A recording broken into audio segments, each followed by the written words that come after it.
देश में चुनाव का शंखनाद हो गया है। भाजपा से बड़े नेता प्रदेश में आकर सरकार की उपलब्धियों का बखान करने लगे हैं। इसी कड़ी में केंद्रीय राज्य मंत्री मीनाक्षी लेखी ने शिमला में पत्रकार वार्ता कर प्रदेश की नीतियों को बताते हुए महिलाओं के लिए चलाई जा रही योजनाओं को बताया और कहा कि महिलाओं का आज सशक्तिकरण हुआ है। मीनाक्षी लेखी ने कहा कि केंद्र की मोदी सरकार ने पिछले 8 सालों में कई महत्वपूर्ण योजनाएं चलाई हैं जो महिलाओं को सशक्त करने के लिए महत्वपूर्ण भूमिका निभा रही हैं। केंद्र की योजनाओं को प्रदेश के मुख्यमंत्री जनता तक पहुंचाने में सफल हुए हैं। आयुष्मान भारत की सहारा जैसी योजनाएं प्रदेश के नागरिकों के लिए वरदान साबित हुई हैं। उज्ज्वला योजना के तहत गांव की दूर दराज क्षेत्र की महिलाओं को सिलेंडर मिलने से ये प्रदेश धुआं मुक्त बना है। उन्होंने कहा कि जो सुविधाएं प्रदेश के लोगों को मिल रही हैं वो राजधानी दिल्ली में नहीं मिल रही है। आप सरकार आयुष्मान भारत योजना को लागू नहीं कर पा रही है। दिल्ली में मोहल्ला क्लिनिक के नाम पर पैसों की बर्बादी की गई है।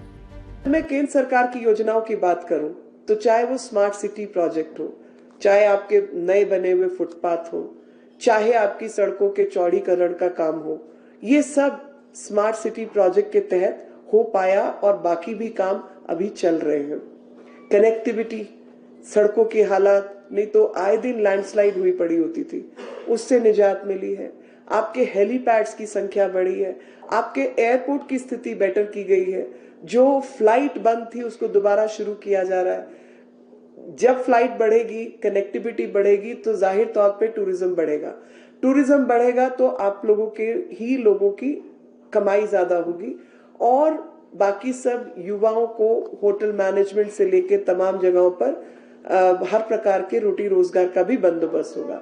बिजनेस की दृष्टि से जो आपके उत्पाद हैं, ऑर्गेनिक उत्पाद हैं, सेल्फ हेल्प ग्रुप के उत्पाद हैं, उन सबको देश से बाहर और हिमाचल के बाहर जाकर बिक्री का भी मौका मिलेगा। इसलिए कनेक्टिविटी एक बहुत अहम चीज है किसी के भी विकास की बात करते हुए।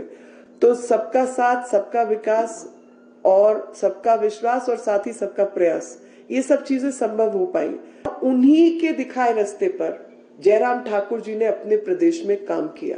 मैं बार बार ये बात दोहरा इसलिए रही हूं कि जब केंद्र में सरकार भाजपा की है और राज्य में सरकार भाजपा की है तो कश्मकश कम, झगड़े कम और उनका लाभ जनता को अधिक से अधिक प्राप्त हो पाया है। यही कारण है जो कि हिमाचल का विकास दुगनी रफ्तार से हुआ, क्योंकि आपको डबल इंजन की सरकार मिली और उस डबल इंजन की सरकार के कारण विकास की गति तेज हुई और अधिकतर केंद्र सरकार की जो योजनाएं हैं वो पूरी तरीके से सैचुरेशन पॉइंट पर पहुंची।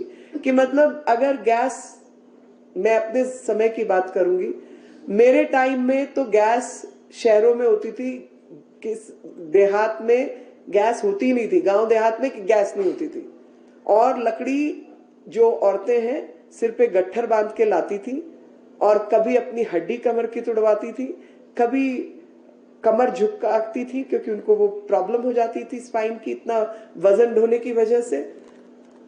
और किसी मंत्री या किसी सांसद की दरखास्त पे, एप्लीकेशन पे सिग्नेचर, हस्ताक्षर की जरूरत होती थी, तब गैस का सिलेंडर मिलता था और शहरों में ही होता था। ये मैं अपने सिस्टम ही बदल दिया कि हर महिला जिसको गैस सिलेंडर चाहिए उसको तो सरकार देगी ही, बाकियों के घर जाके पूछ के उनको देगी और जो सब्सिडी का पैसा है वो जनधन के खातों के माध्यम से सीधा उन महिलाओं के खाते में आएगा। ये सैचुरेशन पॉइंट तक पहुंचा क्योंकि जयराम ठाकुर जी के नेतृत्व में ये कार्यक्रम हर उस महिला तक पहुंचा जिसकी ये आवश्यकता थी। तो केंद्र की योजना आवश्यक है, लेकिन साथ ही आपका राज्य में नेता कौन है वो भी आवश्यक है।